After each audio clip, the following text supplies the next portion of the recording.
Ini apa sih? Kok sepertinya buah yang biasa digunakan sebagai bahan baku es teler, tapi kok bentuknya kayak kue tart ya?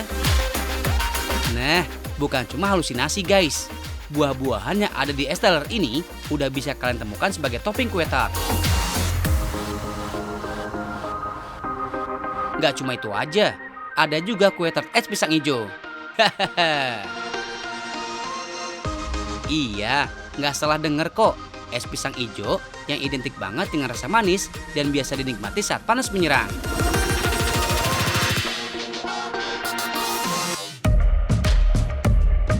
Ada lagi nih, ada kue tart klepon juga guys. Bingung ya? Kue tart ini memang dibuat menggunakan makanan dan minuman asli Indonesia. Bedanya, si manis-manis tadi bentuknya udah berubah jadi kue tart. Mumpung lagi ada kelas tentang kue tart Nusantara, kita ikutan nyempil yuk. Yang pertama dibuat adalah kue tart es teler guys. Kita bikin kuenya dulu ya. Bahan kue tart es teler menggunakan chiffon cake. Cake ini punya karakteristik kue yang ringan banget, lembut, dan mengembang. Chiffon cake sendiri untuk pencampuran bahannya dilakukan terpisah jadi dua bagian guys. Bagian pertama, adonan putih telur dan gula dikocok sampai teksturnya mulai kaku dan mengkilat. Ya, kira-kira sampai bentuknya berubah menjadi berbusa dan memutih kayak gini. Adonan kedua berupa kuning telur yang dikocok bersama bahan kering seperti terigu, gula, dan lemak. Diaduk terus sampai kecampur rata. Terus, kedua bagian tadi dicampur menjadi satu dan diberikan pewarna. Masukkan loyang, kemudian segera masuk ke pemanggang. Kalau kuenya udah matang, keluarin dari loyang dan bagi menjadi 4 bagian. Nantinya, per bagian ini akan dikasih krim biar terkesan lebih tinggi, serta untuk meletakkan kondimen es telernya. Namanya juga kue tart, jangan lupa bikin krimnya ya guys. Sesuai dengan lidah masyarakat pada umumnya, krimnya untuk kue tart ini punya rasa vanila. Tinggal susun deh.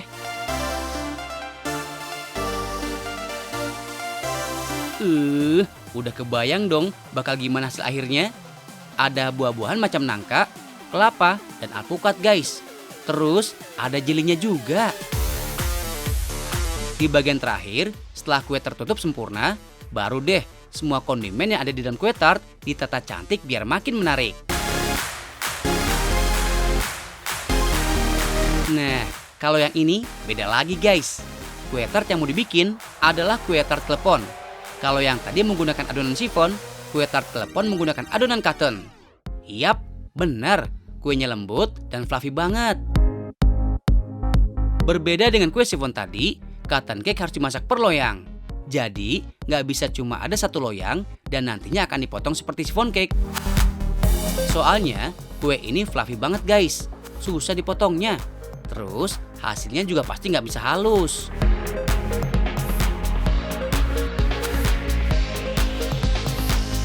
Nah, sesuai dengan judulnya, kue ini menggunakan isi yang sama persis seperti kue klepon. Yap, bener, olahan kelapa yang manis ini. Setelah ditata dengan cara ditumpuk, serta bagian luarnya tertutup dengan krim secara sempurna, kemudian hias bagian luarnya dengan kelapa kering guys. Jangan lupa, yang namanya kue tart harus dihias cantik. Bagian atasnya juga nggak lupa didekor ya. Hahaha.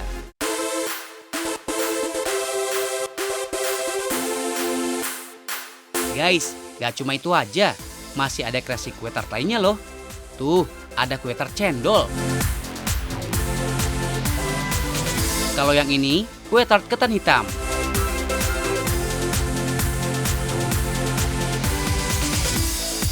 Dan terakhir, ada kue tart martabak manis. Semanis nyium kalian kalau habis terima transferan guys. Hehehe.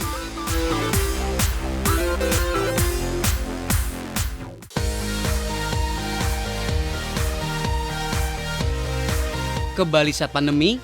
Jangan dulu lah guys. Tapi tenang, biar nggak kurang piknik karena harus di rumah aja.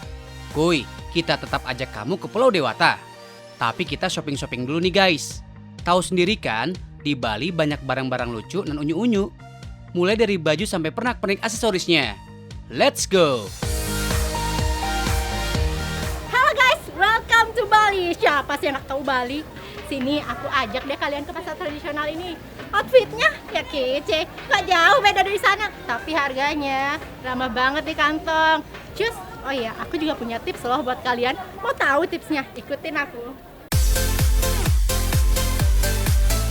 Yap, pasar tradisional adalah pilihan tepat kalau kalian mau ngeborong. Jangan mikir pasar tradisional itu becek dan kumuh ya guys. Kalau di Bali sih tetap keren. Nah, Guang Art Market ini bisa jadi rekomendasi kalian.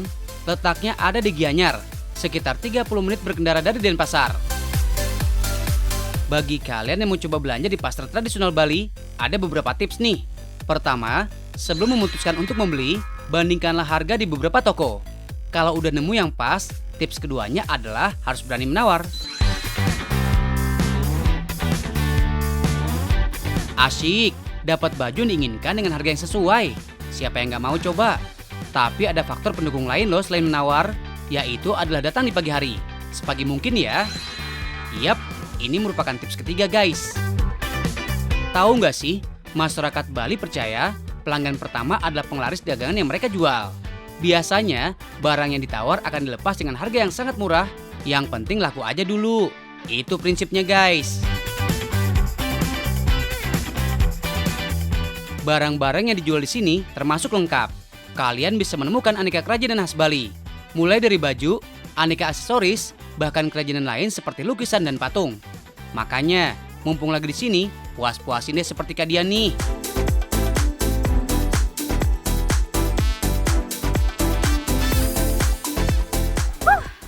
Kelar sudah nih belanja-belanjanya di pasar ini dong.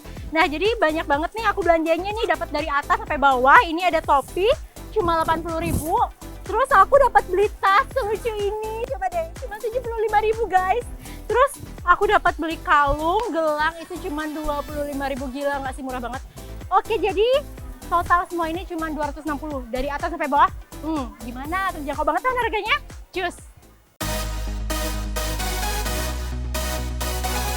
Wah, lumayan.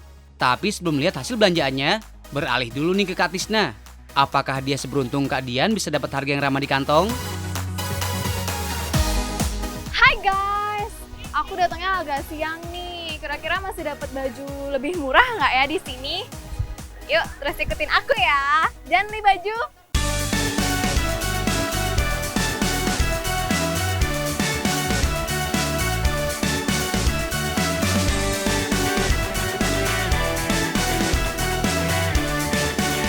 Nah, bagi kalian yang gak suka ribet seperti Kak Tisna, bisa ikutin jejaknya nih, yaitu membeli baju yang sudah sepaket, seperti yang dipasang di manekin ini. Jadi nggak usah ribet mikir mau dipadu-padankan dengan apa lagi. Oh, ini 80, ini nggak dapat kurang lagi. Bang Nak yang ben mudahan, Bu.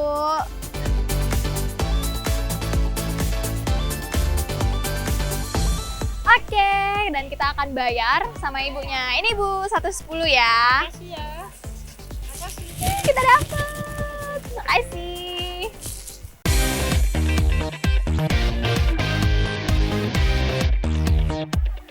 Oh, 125 deh. Ya pas aja. Oke, kita dapatnya 130 karena udah siang. Zong banget nih kesini siang-siang, mahalan. Deh, ini satu juga ya Bu ya.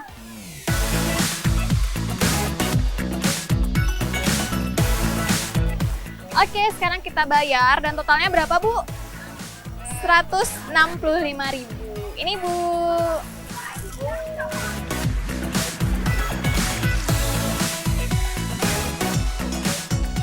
Nah, jadi aku udah selesai belanja nih dan aku mau notalin satu set ini baju tadi harganya 280 dan untuk tas harganya cuma 130.000 dan untuk kalung 35.000. Jadi total semua aku belanja hari ini yaitu 440. Wiw, lumayan juga belanjanya Kak Tisna ya.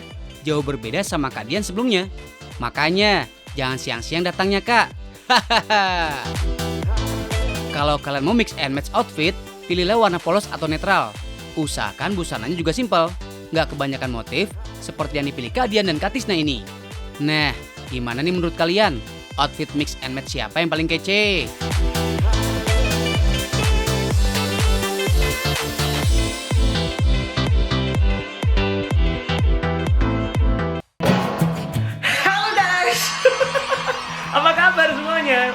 balik lagi barengan sama Aryo Astungkoro di Tahu Nggak Sih. Nggak kerasa ya, sebentar lagi kita mau masuk Lebaran alias Hari Kemenangan. Kalau misalnya dipikir-pikir, di Hari Kemenangan tahun ini mungkin agak sedikit berbeda karena kita otomatis nggak bisa kemana-mana, nggak bisa bersilaturahmi yang jauh-jauh keluar rumah. Tapi bukan berarti kalau kita nggak bisa tampil kece juga. Nah, hari ini saya mau berbagi tips apa aja yang bisa dilakuin menjelang hari Lebaran nanti. Let's go! Tampil kece setiap saat nggak ada salahnya ya guys. Apalagi pas hari besar seperti perayaan Idul Fitri. Meski lagi jaga jarak alias physical distancing, mix and match baju justru bisa jadi stress release karena penat di rumah. Jadi yang pertama, saya mau mengadu padankan ada baju koko saya yang udah lama sama ini dia. Celana yang sebenarnya bisa dibilang ini tuh kayak celana tidur gitu, kayak celana piyama. Tapi saya akalin bagian bawahnya itu saya potong dikit, jadi celananya agak ngatung sedikit. Jadinya kayak apa? Kurang lebih kayak gini nih. Nah, ini nih tampilan yang pertama. Jadi, kayak ini saya pakai ada baju koko sama celana piyama yang tadi saya bilang. Jadi, udah saya potong sedikit gitu ya. Jadi dia agak ngatung. Nah, itu dong Kak Aryo. Cakep. Lanjut juga mix and match-nya. Oke, ini adalah tampilan yang pertama. Sekarang kita mau lihat tampilan yang kedua, kira-kira kayak apa ya. Untuk tampilan yang kedua, kita bisa ganti dengan ini dia. Wow. Di tampilan yang kedua, saya mau bermain dengan pattern lagi. Pakai celananya yang berpattern. Ini sebenarnya celana batik yang saya beli di Solo. Udah cukup lama juga dan bisa dipakai nih untuk Lebaran kali ini. Ditambahin pakai kemeja. Ini sebenarnya bukan baju koko, tapi kemeja biasa. Cuman kerahnya kayak kerah baju koko. Warnanya polos, tapi tetap nih ya, warna antara atasan sama bawahan tuh masih satu tone color. Dan sebenarnya kalau udah kayak gini, itu kita bisa nambahin lagi pakai outer supaya kelihatannya lebih gaya dan lebih keren. Outernya kayak gini nih. Nah, outernya kayak gini kurang lebih. Jadi ini masih satu tone color ya, masih earth tone banget. Warna-warnanya agak sedikit warna-warna tanah gitu, karena outernya juga saya ngambilnya warna coklat.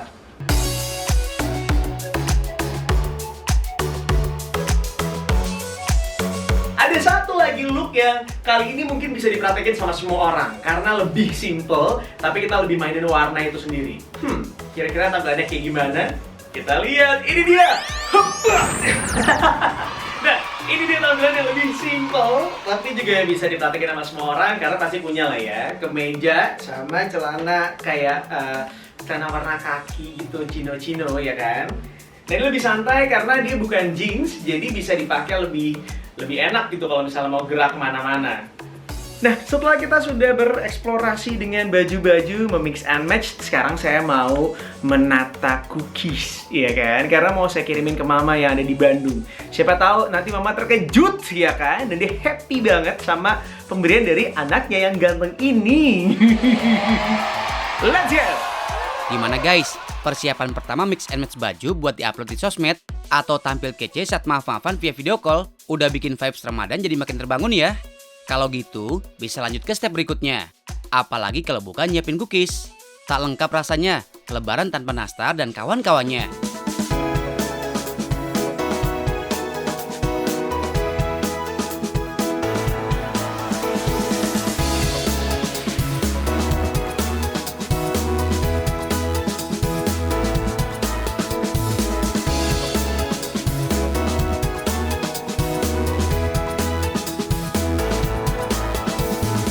Ini dia. Jadi aku udah bikin. Ini dia kartunya.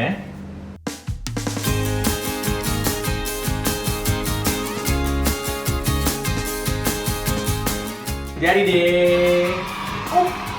Tada. Kenapa aku pilih warna hijau? Karena aku emang suka warna hijau. Kelihatan dari baju yang aku pakai juga warna hijau ya.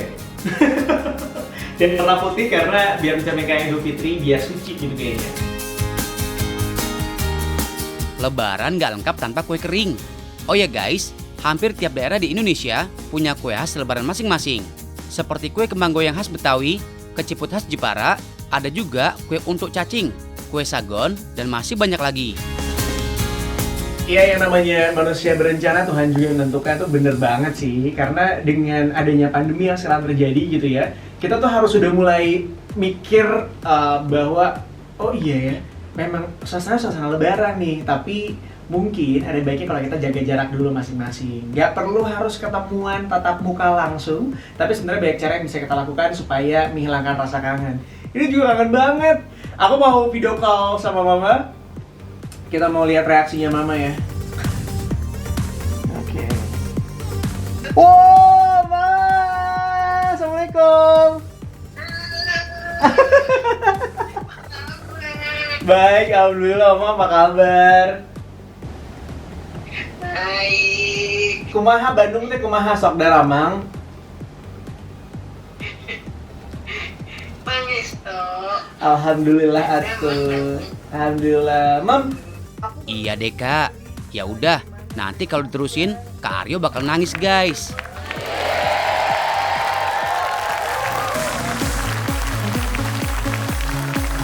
nah ini juga ya satu hal yang menarik ya, bahwa meskipun kita nggak bisa ketemuan bareng secara langsung, temu fisik, tapi sebenarnya kita bisa tetap mendapatkan vibes lebaran dengan cara-cara yang simpel. Salah satunya kayak gini-gini nih. Apa yang biasa kita lakukan pas lagi lebaran, kita lakuin juga sekarang. Kayak kalau aku bawa kue cookies ke rumah, maka aku akan kirimkan sekarang. Dan kalau misalnya mau masakin, sekarang juga ada kayak ekspedisi pengantaran makanan, khusus makanan. Nah, salah satunya ini yang langsung sampai. Udah buka. Wah, kalau kasih tembak yang mantap sih. Katanya. Wow.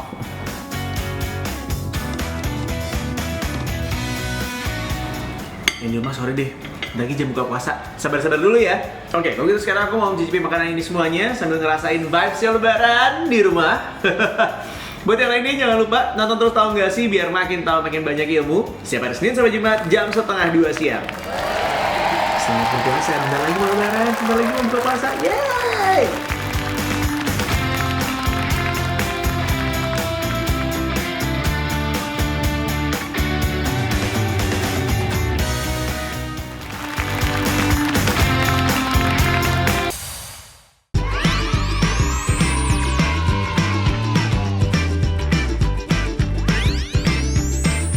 Pak Ustadz, kan kita juga ada salah satu silaturahmi nantinya Pak Ustadz.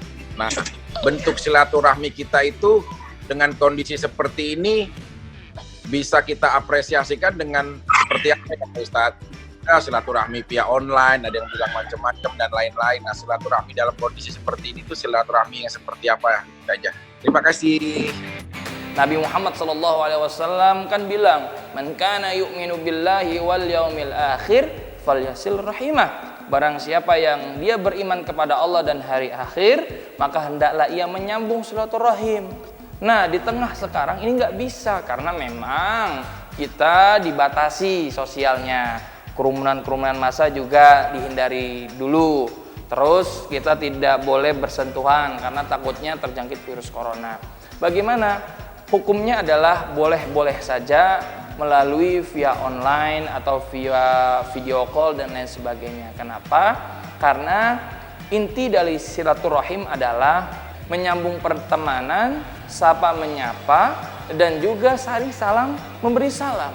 Itulah yang namanya silaturahim, saling mendoakan. Jadi jangan sampai putus silaturahim. Kita doakan, kita bantu mereka yang mengalami kesulitan, baik tenaga medis, para dokter, dan lain sebagainya. Insya Allah, ketika kita saling bahu-membahu, silaturahim, salah satu fungsinya adalah membangun kekeluargaan dan membangun rasa persaudaraan sehingga semua keburukan-keburukan atau ketimpangan sosial hilang dari muka bumi ini. Itulah silaturahim dalam Islam.